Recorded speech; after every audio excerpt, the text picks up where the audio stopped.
Tom Holland has comfortably surpassed the other Spider-Men in terms of the number of films he's appeared in, and he's very soon going to reach a milestone that Andrew Garfield couldn't quite get to, the solo trilogy. So, with the MCU Spider-Man 3 to start filming in July, today I'm going to talk about the film and some of the directions I'd like to see it go in.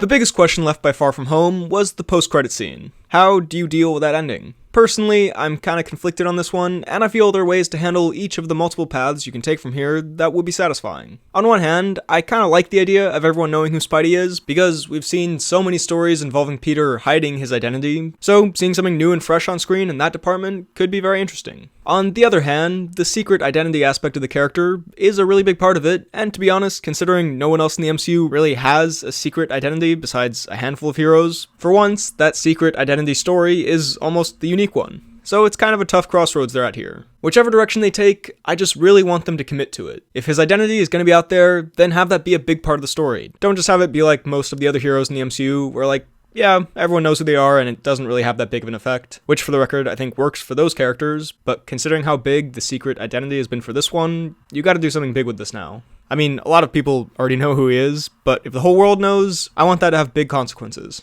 And then, on the opposite end, if you're gonna undo this, don't wait till like a third or halfway through the movie for Doctor Strange to come and help and make everyone forget or something like that, and that just kinda gets rid of this little B plotline. If you undo it, it's gonna feel kinda cheap and remove some of the stakes from this world anyway, so if that's what you want to do and you want to tell a completely different story that has nothing to do with that, then just get it out of the way at the very start. Again, it'll feel cheap and not very satisfying as a resolution to that cliffhanger, but I'd rather have that than halfway through the movie be like, okay, we can check that off, now we don't have to deal with this minor problem that's been in the background. There is also the possibility of having this film have that identity part of it being a major plot point, and then at the end fix it for future movies.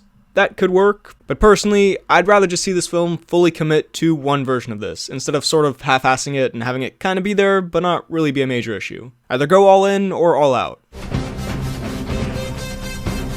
Should Mysterio come back in the sequel? I'm gonna say no, at least not in the main film. Post-credits? Yeah, maybe. I really want Mysterio to come back though. Maybe for some kind of Sinister Six plot down the line, where you could also work in Vulture and Scorpion. That would be fantastic, as well as whoever else they have at that point. And it's totally in character for him to do that. I just don't think he should be the main villain for another film right away. I think we should give another villain a chance. The MCU Spider-Man films have had some of the best MCU villains so far, and I've also loved that we're getting to see Spidey villains on screen that we've never gotten before in live action. So while I really would love to see the introduction of a Green Goblin or Dr. Octopus or another classic Spider-Man villain in the MCU, and I'm sure we will, I'm happy to see another new villain for this one. And I think Kraven the Hunter would be perfect. Not just a villain we haven't seen on screen before, but a kind of villain we haven't seen in the MCU before. He's a unique villain who, much like how the Vulture turned out in Homecoming, could end up being really goofy in live action, but if handled well, could be a really badass villain. In terms of casting, I'm a big fan of the idea of John Hamm taking that role. I love him as an actor, and we've seen he can be a great villain, but I'm also not opposed to some of the other names that have been floated, like Gerard Butler or Jeffrey Dean Morgan.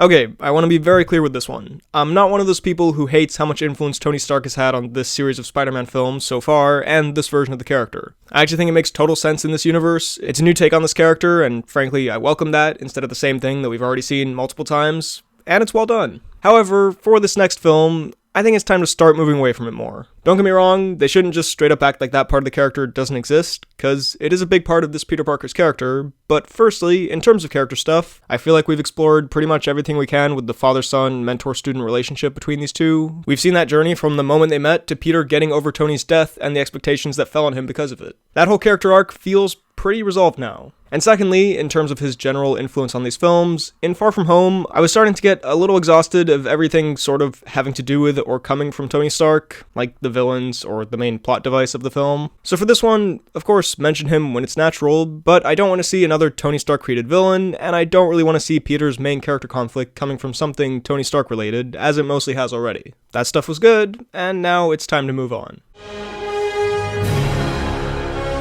In terms of other MCU connections this film could have, because I do enjoy that the series doesn't just vaguely reference the movies, it's fully integrated, there are some characters that I think could be interesting to have show up. Not necessarily for the whole movie, but heroes I'd enjoy seeing Peter interacting with. Doctor Strange, they had a couple of fun moments in Infinity War, and his more stern and serious nature, as well as how he seems to be someone who tends to have things under control, could be interesting to play off of Peter Parker, who a lot of the time is the opposite of those things. We haven't seen Ant-Man interact with Spidey yet. I think that could be fun. Scott Lang has had a fun dynamic with pretty much every other MCU character he's met, and in the opposite way to Doctor Strange's sternness and professionalism, his goofiness could be a fun matchup with Spidey. Shuri, which is one a lot of fans have been wanting for a while, given that they're both genius teenagers with a similar teenage sense of humor. Falcon also could be fun. They had a fun moment in Civil War. He was almost going to be in Far From Home, actually, as the new Captain America, and again, whenever he's interacted with other MCU characters, it's been quite fun. And honestly, the fun that Tom Holland and Anthony Mackie have in real life, I think would translate to a fun buddy cop dynamic on screen. You haven't seen Spider-Man Homecoming? I haven't seen the Falcon Oh no, there isn't one, sorry. Again, in case this wasn't obvious, I don't want all of these characters in this film. This is a Spider-Man movie, not Avengers 5. I think it would be fun to see maybe one of these, and even in a very small role, like a Falcon and Ant-Man type role. In contrast to that, I also want to say I really liked Happy in Homecoming, but especially his fun father figure, also friend, also tech guy kind of dynamic he had with Peter in Far From Home, and I'd love to see him in a similar role again in this.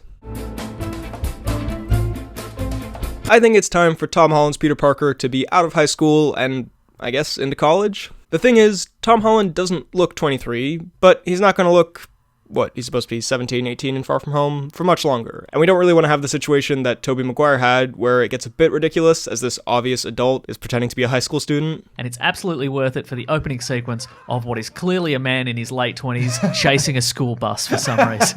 Beyond that, I think it could be interesting to explore this Peter Parker in a somewhat new environment. You can keep some of the side characters, maybe they end up going to the same college, but we've seen quite a bit of this Peter Parker in high school, and a lot of the character in general in high school. And I know that's a big part of the character, but since this is a continuous story, I think it only makes sense to go to the next step in this character's life now. Also, the audience has grown up as well. Obviously, this isn't everyone who likes Marvel movies, but I can imagine a lot of people were around 14, 15, 16 when Homecoming came out, like me, and when this movie comes out, it's going to be 4 years later in the real world. That audience will have grown up more. So, sort of in a Harry Potter type way, growing up with this character, progressing through the stages of life and education, could be an interesting angle to explore. Knock, knock, let the devil in, malevolent. Alright, a question that's been on a lot of people's minds since Venom came out, is this weird Sony universe connected to the MCU? And I mean, yes, it looks that way. Michael Keaton is in Morbius, and it appears he's playing Adrian Toomes. Although, to be honest, I wouldn't put it past Sony to put Michael Keaton in there as a completely new character who just looks exactly like Adrian Toomes. And there's this Spider-Man PS4 Sam Raimi picture in the background.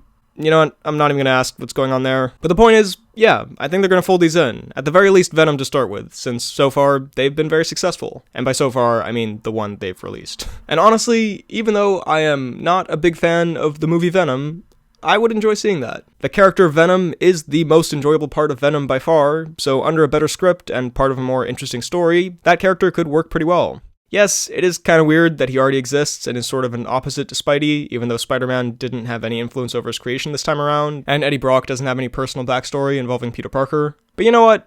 I think they can make it work. Maybe a post-credit scene in this film, and then that's Spider-Man 4, Spider-Man vs. Venom. It's the iconic showdown. The action scenes could actually be interesting and creative, because it isn't just two gray-black blobs punching each other, and Venom could be a very interesting villain, since we already know him, sort of. He's not just a straight-up bad guy, and we already have some backstory on him. Whether that backstory was well done is another question, but it is there and could be built on. And that way, this series can continue with Spidey having some of the best villains in the MCU. And I enjoyed Tom Hardy's performance for most of Venom, and I'd like to see him in the MCU. So yeah, if Venom shows up in a post-credit scene and that whole story happens down the line, which I think it will, I think it would make fans go crazy, I think it has a ton of potential, and personally, I hope they do it. Let's see where the Sony universe goes in Morbius and Venom 2 as well. Maybe there'll be even more hints or direct ties to the MCU. So, those were my wishes for the next Spider-Man film. What do you want to see in it? Let me know all of your thoughts down below in the comments. While you're at it, be sure to like this video, check out my Instagram and Twitter at BHL_Hudson, and subscribe for more videos like the one you just watched. Thanks for watching, and I'll see you next time.